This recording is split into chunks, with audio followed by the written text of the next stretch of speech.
Hi everyone. In this set of lectures, we're going to be talking about machine learning, and we're going to go over several topics, including what is machine learning, types of machine learning problems and workflow, example of machine learning problem with the K nearest neighbor algorithm, and we'll also talk about model evaluation metrics, and we'll divide this up in several videos to facilitate following the content. So first, let's establish what is machine learning. And there are different ways to define it, but a good one, I think, is like this: the study and development of computer programs, algorithms, and or models that are created by observing data and that can be recreated by observing new data. So it's both the study and development. So this is the kind of the study part and development part, and this idea that programs, models that can learn from data and then also keep improving by observing new data. Machine learning algorithms identify patterns in data, associations between relationships, and can be used to assess novel situations. So for example, a machine learning algorithm is created to predict when a borrower will likely default on a loan based on several characteristics of the borrower at any particular point in time. So the current job status, the current value of the borrower's home, maybe the marriage situation of a borrower can be a predictive factor in determining whether the borrower will default on a loan. What else? What other characteristics of our borrower do you think may help us predict if the borrower will default on a loan? Maybe the income, right? The amount of income from the job and so on, how much the borrower has in savings. And the idea is that we can take all of these characteristics and use them, put them in a model to understand, to try. Here kind of we try to predict. Just because we're trying to predict doesn't mean we can actually accurately predict. So we're going to try to predict, and we got to be careful with these ideas because there's a lot of hype and there's a lot of propaganda when we're talking about novel technologies. So be conscious of that as we discuss these topics. I'll be using some content here from the University of Michigan, Applied Data Science with Python, Coursera specialization, some images here. So there's a shout out to them, and I recommend their course, which is very good on this topic, and I'm using some of their materials here to facilitate our learning. So machine learning models in general learn from experience, and common example of this are this email spam detection. So the idea is that we have different types of email. One is a legitimate email, and one is not. One is spam. And these emails each are going to have different types of text or images or other content. And the idea is that we can have a number of emails that are labeled as spam, that we know they are for sure spam because we observe them, we study them, and they have all kinds of characteristics. And we have a bunch of emails that are legitimate, and we know they're legitimate because we studied them and confirmed it, and they have all kinds of particular words and characteristics. And from this, we can actually apply a model that figures out which characteristics are usually go together with spam and which characteristics usually go together with legitimate email. So what could some of these characteristics be? Think about it.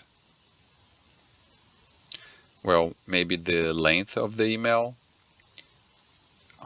maybe the particular words, maybe the spelling of the words, maybe the sender or the IP address of the sender or the country of the IP address of the sender, and so on. User feedback, so clicks on a search page. So for example, as people click on search pages, an algorithm, that is, people click on the results of a search query, like on Google or Bing or some DuckDuckGo, any kind of web search engine. a user goes and makes a search query for shoes or new black shoes or hip shoes, and then the user goes and clicks on certain links, and then an algorithm can be updated to recognize that these particular pages are the ones that are being linked on, and that feeds back into some kind of data set or model that can then learn which are the pages that people are generally clicking on given a certain query. And also cars, self-driving cars, they also require some kind of machine learning algorithms to be able to know what to do when they see certain kinds of images or certain piece of data. If the car senses that there's some large object in front of it, how much should it brake, how fast should it brake, and things like that. So all of these contexts and many more can benefit from machine learning applications. Machine learning employs methods from various disciplines, including computer science, statistics, and other kinds of domain knowledge. And I just have 3 listed here: business, psychology, and biology, but many others as well. So in the computer science, we need knowledge from computer science because there's algorithms involved to collect data, to load the data in a variable, to sort the data, to process it, to cut it in pieces. We need programs to manipulate the user input.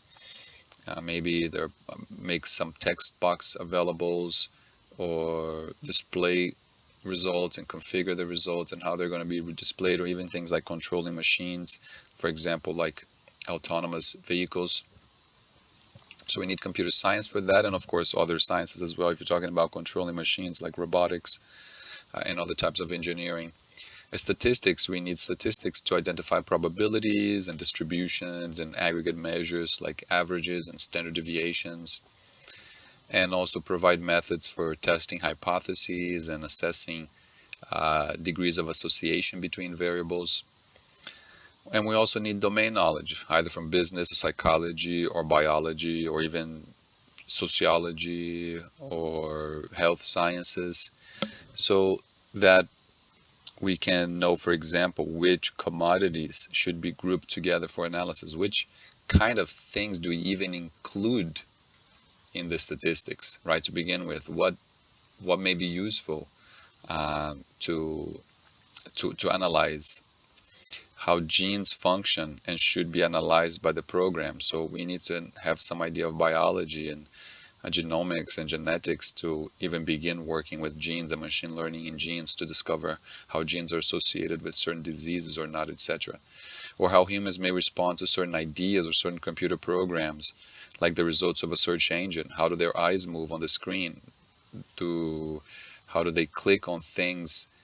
So having this kind of domain knowledge helps us develop the machine learning models that we can then use for further learning and different types of applications. A common use of machine learning is in fraud detection and credit scoring. So here we have a diagram that explains a little bit of how this works. So there's a let's say you're at a shopping in some grocery store, and then you use a credit card for a transaction. So your credit card transaction, there's going to be lots of features about it, and this information can go, and in fact does go, into a kind of model that will check for all these features. So for example, when was this transaction made, what time of the day, what's the location, what's the amount. This information gets fed into an algorithm. It gets assessed by an algorithm. It travels through the internet into the bank's algorithms and programs, and then it assesses to see, well, this time is a normal time for this purchase, the location is normal, the amount is normal, and then it just lets, if it's all those are normal and look good, then it approves the transaction. However, if the time seems really unlikely, a time that usually don't make any purchase, the location seems odd, the amount seems odd, then it might actually reject the purchase and send the user a message, and does all that automatically. And machine learning plays a common role in this kinds of situations. Another example of machine learning is, some of you may have seen here, is in linear regression. And linear regression is a kind of machine learning model because it learns from the data. So when we have a linear regression model, we have all of these potential variables. You know, all of these here are kind of placeholders. Y is the target variable or the outcome variable. The alpha is the y-intercept, which we can kind of disregard for now. The beta is the coefficient of the impact that an x may have on y. Each x is the input data, and then we may have multiple x, all of which are features. Oh my God, sorry, features in a data set, for example. And we can see how all of the different features, all of the different variables together may lead or be associated with some target outcome. And we've examined this in other courses. You may have examined this in a class in statistics. So for example, in the loan and bank context, we may have a lot of data about borrowers or borrowing instances. So we have an interest rate, an income of the borrower, debt to income ratio of the borrower, credit utilization, whether the person had a bankruptcy or not, and then the term of the loans that they had. So this is a loan, and this is a loan, and this is a loan. Each here are loans for people and characteristics about that loan and the borrower. And we actually have information about the bankruptcy, whether the person has had a bankruptcy or not. And we can feed all this data. So this is the actual data of the things that have happened in the past. We can feed it into a regression model, ordinary least squares regression, and there are different kinds of regressions. And by doing that, we're building the model. We're also called training the model. And here we have an example of just one variable, just bankruptcy.